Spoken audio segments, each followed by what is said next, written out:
to see him use some siege tanks on the high ground like he used to in StarCraft 1. I think it would be a great move, but FruitDealer, he is making 24 speedlings right now. Here he goes, attacking with some speedlings and roaches, just trying to do whatever damage he can right now. If he can reduce the tank numbers, that will be huge.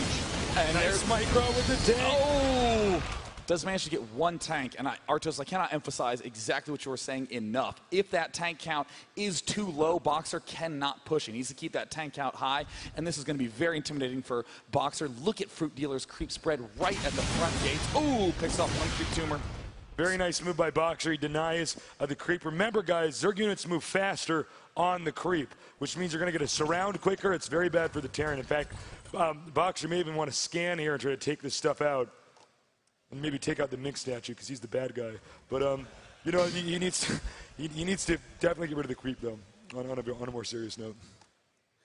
Boxer is scouting up with the SCV. He's going to see FruitDealer's base over here. Has a lot of drones at already. FruitDealer just making queens all over the place, keeping his count high. And I like what he's doing. You know, he's getting roach speed, he's getting Hydralisk range, and he's making ridiculous amounts of Zerglings. So he just wants to overpower him with like the mass Zerg units. And that's actually a really good idea considering how close this gold base is. Now, weirdly enough, if we look at the resource counting station, Boxer is at 80 food. His opponent, FruitDealer, is at 77 food. Boxer has actually been a little bit ahead all game long, but we're starting to see that FruitDealer is rapidly catching up as a result of that center gold expansion, mainly Zerglings being made by FruitDealer. Another expansion going down at the far right. FruitDealer is so active about expanding, and I'm really surprised by this choice to go Hydralisks. Yeah, the Hydralisk choice is a little bit weird, but there are Banshees floating around, so I kind of get it. If you have enough creep, Hydras are actually usable nowadays against Terran. It's just that the tanks do not kill them quite as quickly, and the creep spreading is really the key to good Hydra usage. All right, here we go. The Queen is going to get picked up. Boxer needs to do some damage very quickly. They're taking out these Queens. Uh-oh, as you know, guys, may know Queen's very slow off creep. Now he can go for the drones. No, Spore Crawler. Oh, he's going to try to get the hatchery.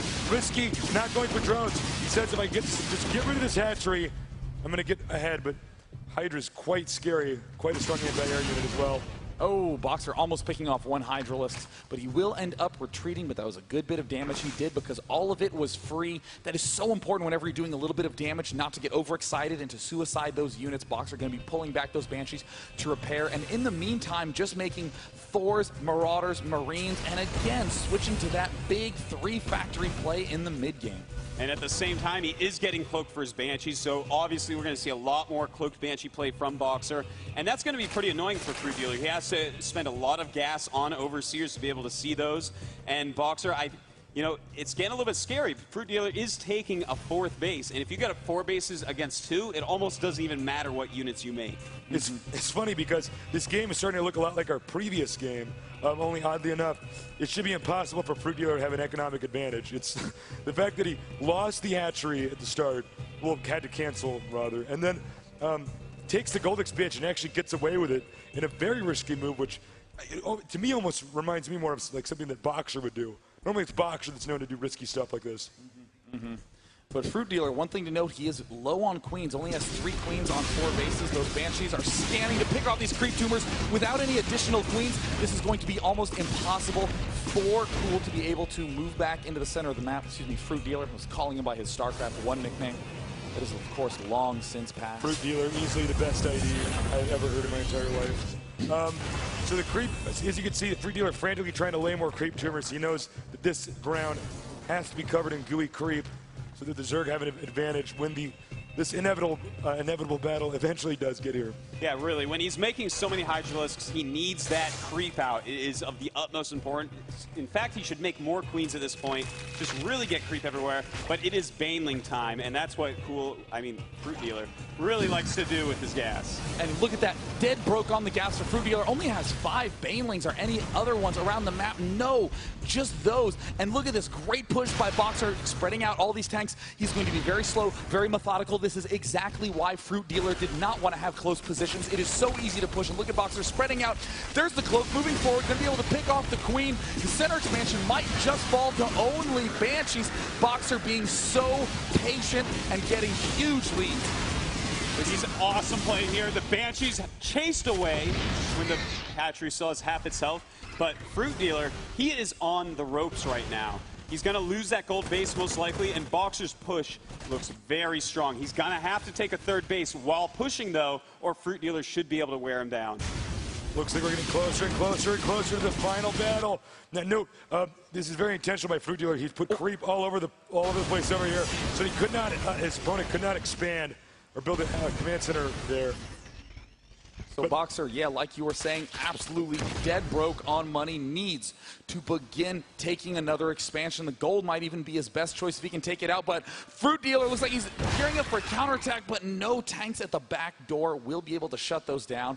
But Boxer is getting in riskier and riskier waters as he's moving farther forward, but here's the push at the center gold expansion, doing some big damage. Tanks now well positioned, and the middle expansion is still alive, still alive. Here's a huge push, the flank from all fronts, where the Banshees to deal damage. The top side is being hollowed out by this push from FruitDealer. Center push gone. Banelings dropping. Boxer comes out on top and eliminates the center expansion. Wow. Totally insane by Boxer here. Now he knows it is time to push. FruitDealer, he is in a lot of trouble here, Tasteless. It looks like he has just a few roaches left, just scrambling whatever units he can. But Boxer... Tank counts falling rapidly. Got a little bit too overeager, didn't wait. Huge roach count flooding down now. Boxer's huge push might have just crumbled. Where does FruitDealer get all these units? Unbelievable. FruitDealer, however, will not be able to keep this many units without this gold base. So FruitDealer is going to have to keep the army that he has pretty much alive for now. Note, as I said earlier, Creep Tumor put here. He can't land the command center. Meanwhile, they're fighting over in this region. Boxer's attention is too split up. He can't actually get up here to take out this Creep Tumor. And to take out that Creep Tumor, you need to scan. He hasn't made any Ravens, and that will hurt his economy even more. It looks like another attack here by FruitDealer. Beautiful Bailing bombs again, all over the Marines and SCVs that are repairing, and the Roaches look like they are actually going to clean up the last of Slayer's tanks on the front. Hellion drop over here at the expansion. He needs to get drones. He's got the blue flame upgrade. He's taking up quite a bit. Meanwhile, more battles going on here with the Roaches against the army. He's taking out all the drones. Almost all the drones. 3 drones remaining. But in the center, it looks like FruitDealer has won a big push in the center, has knocked Boxer all the way back to his front. Boxer surprisingly hungry for more and more units, trying to expand to the center, but that creep spread is going to be able to block it. There's FruitDealer laying down a good chunk of creep, nothing Boxer can do, and is actually flying by this Spore Crawler that is slowly dying because it is off creep. Yes, it Spore is. Crawler versus Command Center here. Spore Crawler does not win this battle. As you can see, Zerg has pushed Terran all the way back inside of his base, but there are no drones here. Zerg does not have a gold base. Zerg is basically running off 2 bases. So it's actually very close right now. It's very, very, very, very close. Oh, and Boxer tries to land at the bottom center, but gets spotted by FruitDealer, who will shut it down. But I don't think Boxer cares. He just desperately wants to get this planetary fortress finished. He could repair it. He's actually moving down here with a bunch of units. He needs to unload that planetary fortress. We got an attack over here at Terran's base. FruitDealer's going to clean him up. FruitDealer going for the kill now, dropping more Banelings on all the opposition.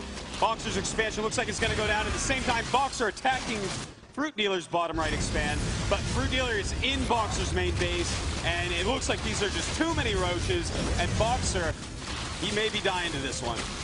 There's almost nothing that Boxer can do, but he's going to try to keep macroing. He's even doing a drop in the main of FruitDealer. Target firing that queen. That queen will end up falling. Meanwhile, back in his base, look at the roach numbers just pouring into his main. No matter what Boxer makes, it is so hard to stop that number of roaches. So Boxer essentially killing off almost all of the workers here. However, Boxer does not have a base anymore, and bases are pretty good in StarCraft. So it does look like FruitDealer's going to win there's this. the good game. GG. Wow. Unbelievable. Really impressive game. I got to say, Boxer, he played really, really well. And I am totally blown away. Guys, give it up for Boxer. Slayer's Boxer.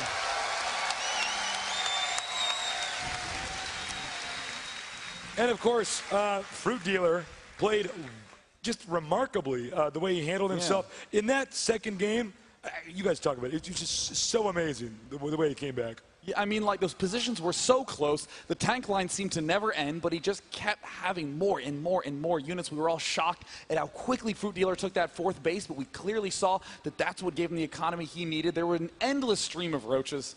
Unreal. Yeah, and really that creep tumor that you kept on pointing out, Tasos, up at the top expansion, that was critical because there were times where Boxer could have easily landed that, made a planetary, and FruitDealer was not really going to break that between Siege Tanks, Thors, Blue Hellions, and all that stuff. So really, FruitDealer, his creep spread, I think that was the key to that game. And, well, Boxer had a GG, man. FruitDealer is the king of StarCraft 2. He's the king. Give it up for the FruitDealer. I'll clap as well. And let's throw the bracket up on the graphic up on the screen above us right now. As you can see, by the way, this was a special show match that we just casted for you. This is not part of the tournament. Neither Slayers Boxer or the FruitDealer are actually participating in the Blizzcon tournament. So as you can see, here are the results thus far. That is quite amazing to me that White Raw has been performing so well, as of course he recently got married, so he has to worry about that as well. And at the same time, though, he seems to have been just crushing through so many players and is really performing beautifully in the winner's bracket. And you know, Loner versus Sen, I am looking forward to that match tomorrow. Oh, yeah. Sen has been one of the best StarCraft 2 players since the beginning. Of course, we all remember Sen from StarCraft 1, a complete legend of the non-Korean community. And going up against the new Chinese StarCraft 2 star, Loner, who's being successful in GSL as well as here at BlizzCon, that is my match to watch. Absolutely. I mean, both of those players just seem unstoppable. Doesn't matter. FruitDealer coming out, getting a cheer from the crowd. The FruitDealers come out. By the way, guys, if you enjoy these games, if you're new to watching StarCraft, you could follow Artosis and me. We live in Korea, and we work for a company called gomtv.net. Have some of you guys seen the GSL? Yeah. So those of you who don't know what I'm talking about, check that stuff out. Also, Sean, tell me about your show. I don't live in South Korea. I live in downtown Los Angeles. Kind of the same thing. But for any of you who would like more Day 9 action, of course, you can find me at youtube.com/Day9TV. Yeah. And feel free to follow us on Twitter, guys.